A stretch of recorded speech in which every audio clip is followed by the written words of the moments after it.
Hello everyone. मेरे पास एक फिर दोबारा से एक 3542 का बोर्ड आया है। बोर्ड की कंडीशन मैं आपको दिखा देता हूँ पास से। बोर्ड की कंडीशन थोड़ी सी रस्टेड है। आप कंपोनेंट चेक कर सकते हैं यूएसबी के पास, देख सकते हैं। और यहाँ पर आईसी के पास में तो रस्टेड है, लेकिन मैंने अभी कुछ नहीं किया, क्लीन भी नहीं किया इसको। मैं पहले इसमें डीसी रीडिंग चेक करूँगा और आपको भी दिखाऊंगा, क्योंकि कभी भी बोर्ड आता है तो सबसे पहले हम चार्जर लगा के उसकी कंडीशन को मेज़र करते हैं। तो जब हम डीसी कनेक्ट करते हैं तो डीसी में मार्क करेंगे 0.065, 3542 है इसका जो डीसी रीडिंग है। आपको पता है मैंने बहुत बार 3542 के ऊपर वीडियो बनाया है, और पता नहीं क्यों 3542 के बोर्ड ज़्यादा आते हैं। तो यहाँ पर जो लोड कंज्यूम हो रहा है ये हमें बता रहा है कि 3 वोल्ट 5 वोल्ट की आईसी गर्म हो रही है, क्योंकि इसका जो लोड है वो 0.0067 के आसपास होना चाहिए। सीमो सेल लगा रखा है, हम ये भी नहीं कहेंगे कि बोर्ड ऑन हो गया। सीमो सेल लगा होता है तो बोर्ड ऑटो ऑन नहीं होता। हाँ, अगर सेल ख़राब है तो ऑटो ऑन हो जाएगा। अगर मैं सेल की वोल्टेज चेक कराऊँ आपको, तो सेल की वोल्टेज चेक करते हैं। मल्टीमीटर में 3 वोल्ट आ रहा है, मतलब ये सेल ठीक है। प्रॉब्लम क्या है, कहीं ना कहीं पे शॉर्टिंग है। ठीक है, ये माइनर हीट हो रहा है हल्का फुल्का। इससे पहले मैं आप सबको एक क्वेश्चन है, आप मेरे पास ये एक एचपी का लैपटॉप है जो हमारा 10th 11 जनरेशन का है। प्रॉब्लम इसके अंदर क्या है, यूनिक है। आपको बताना है कि किस चीज़ की प्रॉब्लम हो सकती है। मैं आपको प्रॉब्लम दिखाता हूँ कि प्रॉब्लम क्या है। ठीक है, तो जैसे ही मैं इसमें चार्जर कनेक्ट करूँगा, आप डीसी रीडिंग भी मार्क करेंगे 0.0018। ठीक है, मैं बोर्ड को ऑन करूँगा। केयरफुली मैं बोर्ड को ऑन कर लेता हूँ।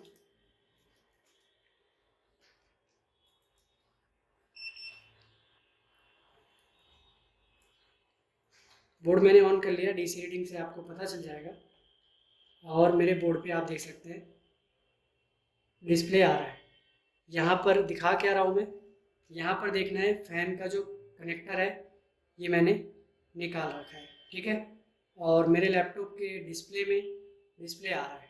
ठीक है, अब मैं सप्लाई को एक बार बंद करके इसका फ़ैन कनेक्टर लगाऊंगा।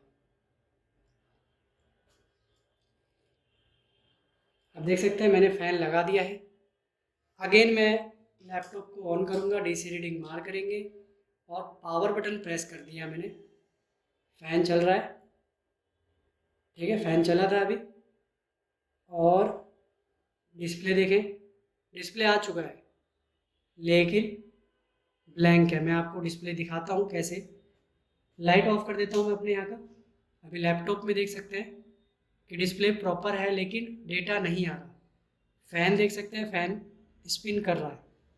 मतलब जब मैं इसमें फ़ैन लगा देता हूँ तो स्क्रीन के ऊपर से डेटा गायब हो जाता है, और जब मैं फ़ैन हटा देता हूँ, फ़ैन हटा दिया मैंने, अब मैं इसको ऑन करूँगा।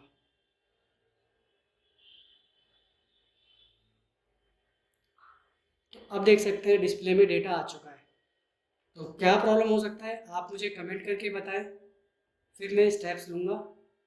और अगर नहीं हो पाता तो मैं आपको इसका सलूशन बताऊँगा, क्योंकि मुझे भी नहीं पता कि अभी क्या है। मैं इसको चेक करने के बाद ही मुझे पता चलेगा कि क्या प्रॉब्लम है। ठीक है, हाँ, फ़ैन की पल्सेस मैंने चेक करी है, पल्सेस आ रही है।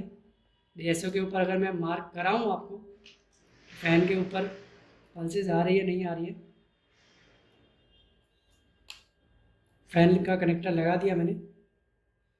बोर्ड को ऑन करके लैपटॉप को ऑन करता हूँ मैं, डीसी रीडिंग मार करेंगे। ठीक है, अगेन मैं डिस्प्ले में आपको डिस्प्ले दिखा देता हूँ। कोई भी डेटा नहीं है, ओनली लाइट है। ठीक है, और अगर मैं डीएसओ से पल्सेस मेज़र करूँ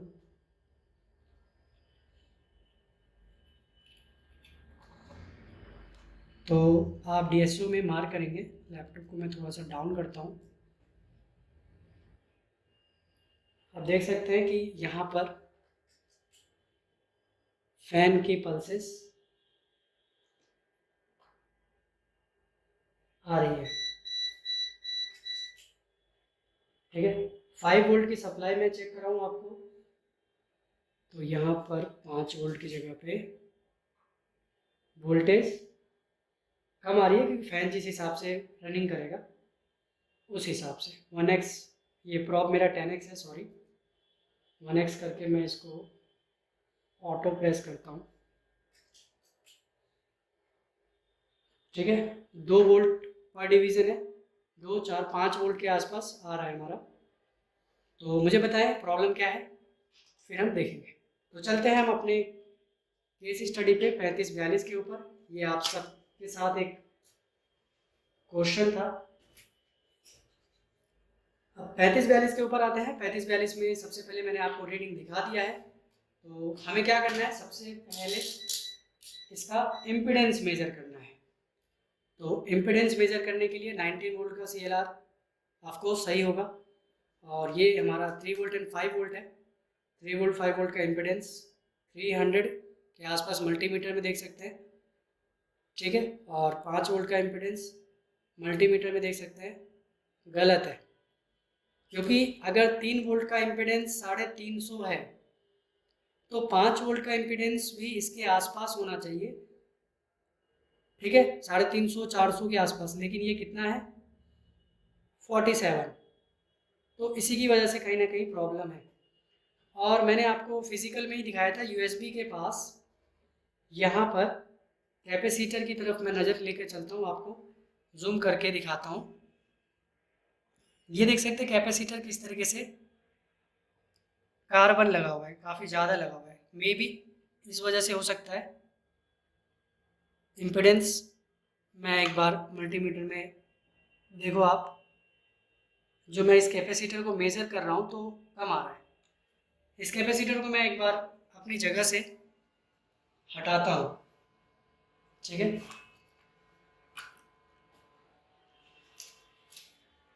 फिर मैं देखता हूँ कि क्या अभी भी लोड कंज्यूम यही कर रहा है, क्योंकि ये तो फिजिकल में ही हमें दिख रहा है। अभी कह नहीं सकते कि ये कैपेसिटर ख़राब है या क्या है। 5 वोल्ट की लाइन में दिक्कत है, तो हो सकता है मे बी कैपेसिटर ख़राब है, ठीक है। तो मैंने एक कैपेसिटर हटा दिया है, और अब मैं दूसरे कैपेसिटर का इम्पीडेंस मेजर कर रहा हूँ, तो अभी भी वही है। दूसरा भी हटा के देख लेता हूँ। अभी मैं रैंडमली एक तरीके से फिजिकल की वजह से मैं काम कर रहा हूँ, क्योंकि रिपेयरिंग इसी तरीके से की जाती है, ठीक है।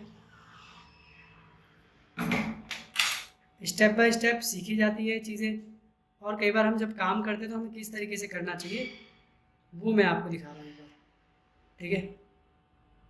तो मुझे लगा था कि हो सकता है मे भी दिक्कत है, लेकिन ये ख़राब नहीं है, क्योंकि अगर अभी भी मैं शायद इम्पीडेंस चेक करूँ 5 वोल्ट के लाइन का, तो अभी भी अराउंड और कम हो गया है, मतलब उसी के आसपास है।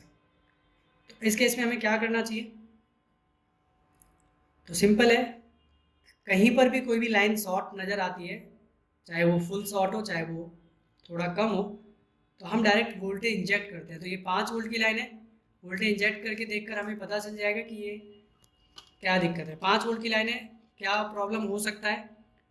तो 5 वोल्ट की आईसी भी है यहाँ पर, तो मैं एक बार 5 वोल्ट की आईसी को भी रिमूव करके देख लेता हूँ। मैंने बिना वोल्टेज इंजेक्ट किए ये काम कर रहा हूँ, ठीक है, क्योंकि 5 वोल्ट की आईसी की भी देख सकते हैं कंडीशन जो है वो सस्ती हो रही है बिल्कुल, ठीक है। तो मैं इसको रिमूव करता हूँ। फिर अगेन अगर नहीं होता तो हम ज़्यादा टाइम वेस्ट नहीं करेंगे, वोल्टेज इंजेक्ट करेंगे और फिर चेक करेंगे कौन सा कंपोनेंट शॉर्ट है।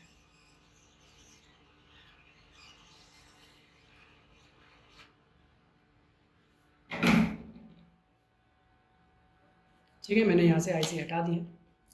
5 वोल्ट का इम्पीडेंस मेजर कर लेते हैं, अभी भी वही है। तो क्या हो सकता है, तो अभी हमने क्या 3 5 का इम्पीडेंस देखा, काम करने लगे। कई बार ऐसा होता है, काम करने लग जाते हैं, और जब हम इसकी शॉर्टिंग निकाल देंगे तो हमें पता ये चलेगा कि सीपीयू की जो कॉइल है वो 0 0 0 आ रही है। हमारा इतना काम किया हुआ सारा का सारा वेस्ट हो जाएगा। ऐसा होता है, मेरे साथ भी बहुत बार हुआ है, आप सबके साथ भी होता होगा कि हम प्रॉब्लम फाइंड आउट करते हैं और हम उसको सॉल्व करने में लग जाते हैं, आगे हम चेक नहीं करते कि आगे की भी लाइन तो ख़राब नहीं है, तो चलो वो चेक कर लेते हैं। प्रॉब्लम तो 5 वोल्ट की लाइन में है क्योंकि ये शॉर्ट है। रैम की लाइन चेक करते हैं, ये ठीक है। आरटीसी की लाइन चेक करते हैं, वाह, इट्स अ ग्रेट, ये तो सच में आरटीसी की लाइन शॉर्ट है। देखो, क्या ये 5 वोल्ट की आईसी है? जो ये क्वाइल है, पता नहीं 5 वोल्ट की है 3 वोल्ट की है, शायद 3 वोल्ट की है, क्योंकि ये यहाँ से ऐसे करके ये 3 वोल्ट की है, 5 वोल्ट की नहीं है। क्यों? क्योंकि ये जो लाइन है ना, ये यूएसबी के लिए यहाँ से ऐसे करके ऐसे जा रही है, यहाँ पर यूएसबी की आईसी यहाँ पे है ना एक, तो ऐसे करके 3 वोल्ट की लाइन है, 3 वोल्ट की लाइन शॉर्ट है। हाँ, 5 वोल्ट में लगे हुए हैं। आरटीसी की लाइन शॉर्ट है, देखो यहीं पर होती है ना ऐसी गलती, जब हम सेल लगा के चेक करते हैं तो ऐसा होता है। इसीलिए कभी सेल लगा के इम्पीडेंस चेक मत करना। जैसे ही मैं सेल निकाल दूंगा, अब इम्पीडेंस चेक करो। देखो, सारी चीज़ें आपके सामने प्रैक्टिकल है, आप इस चीज़ को एक्सपीरियंस भी करोगे। अब रीडिंग कितनी आ रही है? 500। तो समझ में आई कोई बात कि अगर सेल लगा के रखते हैं तो इम्पीडेंस हम चेक करने लग जाते हैं।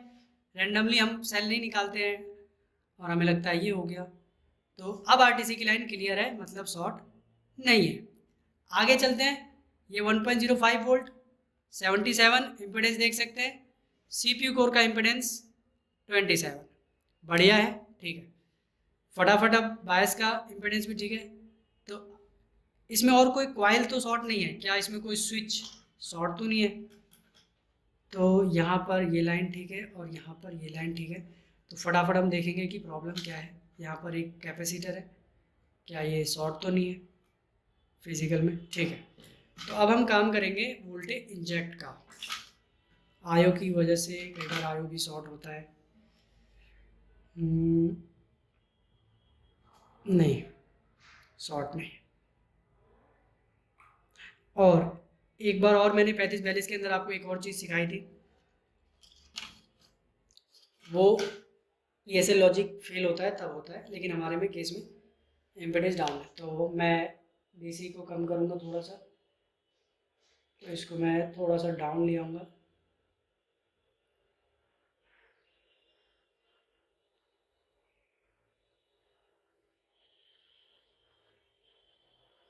मेरा डीसी का जो नॉब है वो ख़राब हो रहा है।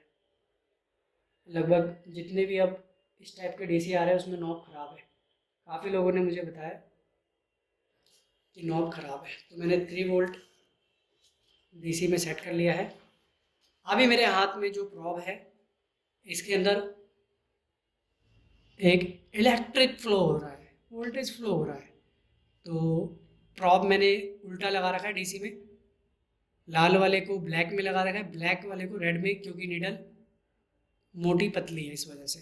तो मैं लाल वाले को ग्राउंड करूँगा क्योंकि मैंने नेगेटिव में कनेक्ट किया हुआ है। पॉजिटिव को मेरे हाथ में, कंफ्यूज मत होना, सिंपल है, वो आप भी कर सकते हो।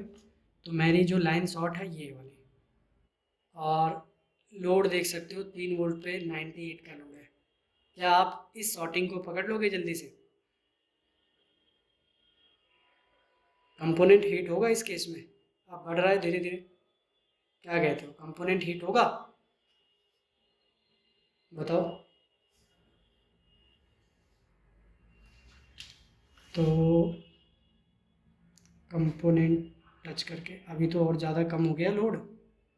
अभी आप डीसी रीडिंग देखो 3 वोल्ट पे कितना कम हो गया, शॉर्टिंग हट गई ऑटोमेटिक।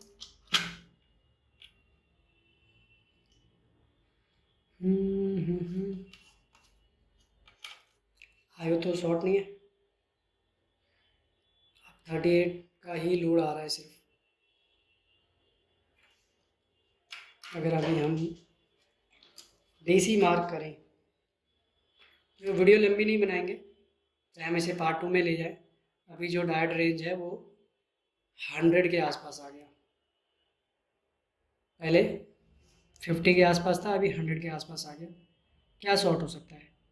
क्या ये कैपेसिटर तो ख़राब नहीं है? मे भी कैपेसिटर भी ख़राब हो सकता है। इसमें जंपर पैड है नहीं कि हम उसे क्लियर करके चेक करें। बताओ क्या हो सकता है इसके अंदर।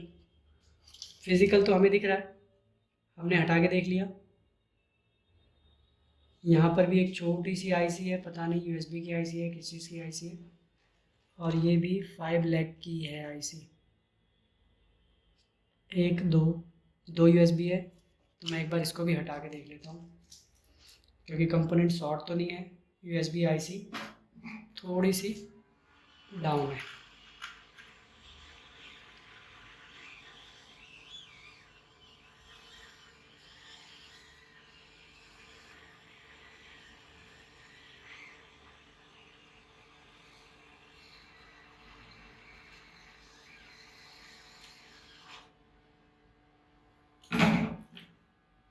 दूसरी भी यूएसबी आईसी मैंने निकाल दी है और इम्पीडेंस एक बार मेज़र कर लूँ क्या है।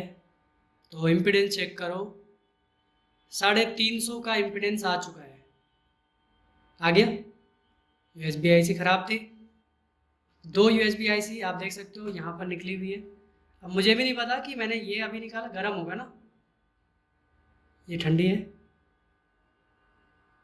ये वाली गर्म है, शायद ये वाली ख़राब है, पता नहीं यार। अब तो ठंडी भी हो गई है। ये 2 यूएसबी आईसी निकाली है जिनमें से एक ख़राब है और एक सही है। अब डीसी रीडिंग कनेक्ट करके मैं चेक कराता हूँ आपको कि कितनी है। तो फिर ये कॉइल 5 वोल्ट की है। कन्फ्यूज़, 3-5 को पहचानने में कन्फ्यूज़न होती है। इतनी बार रिपेयर करने के बाद भी हमें ये नहीं पता कि इनमें से 3 कौन सा है और 5 कौन सा है, कन्फ्यूज़ हो जाते हैं। डीसी रीडिंग को करता हूँ मैं 19 वोल्ट पे सेट और डीसी कनेक्ट करके आप मार्क करो। जो लोड है वो ऑन हो चुका है, बोर्ड फैन भी स्पिन हो गया और यूएसबी तो चलेगा नहीं क्योंकि मैंने इधर की दोनों यूएसबी आईसी निकाल दी है। ठीक है, बोर्ड ऑन हो गया, बंद भी हो गया। क्यों बंद हुआ भाई, फिर से ऑन करते हैं। नेगेटिव प्रॉप से ऑन कर देता हूँ मैं इसको।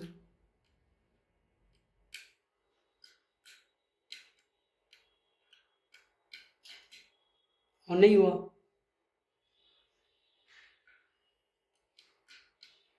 ऑन तो हुआ नहीं है। सेल लगा के हमने यूएसबी आईसी निकाली है, कोई और तो काम किया नहीं अभी। कनेक्ट कर दिया मैंने, बोर्ड ऑन हो गया, रैम भी लगी हुई है।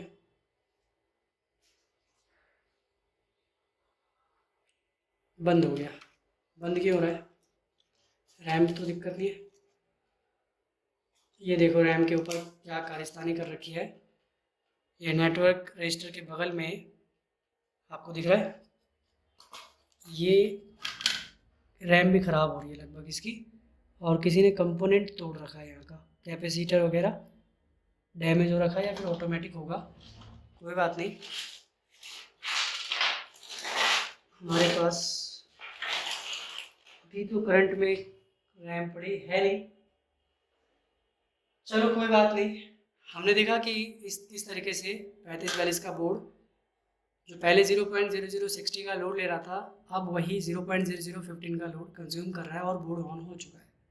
ठीक है, मुझे डिस्प्ले दिखाने की ज़रूरत नहीं है, डिस्प्ले नहीं भी आएगा तो वो एक अलग फॉल्ट है। आपके सामने जो फॉल्ट था मैंने वो क्लियर किया, कैसे क्लियर हुआ वो भी आपने देखा।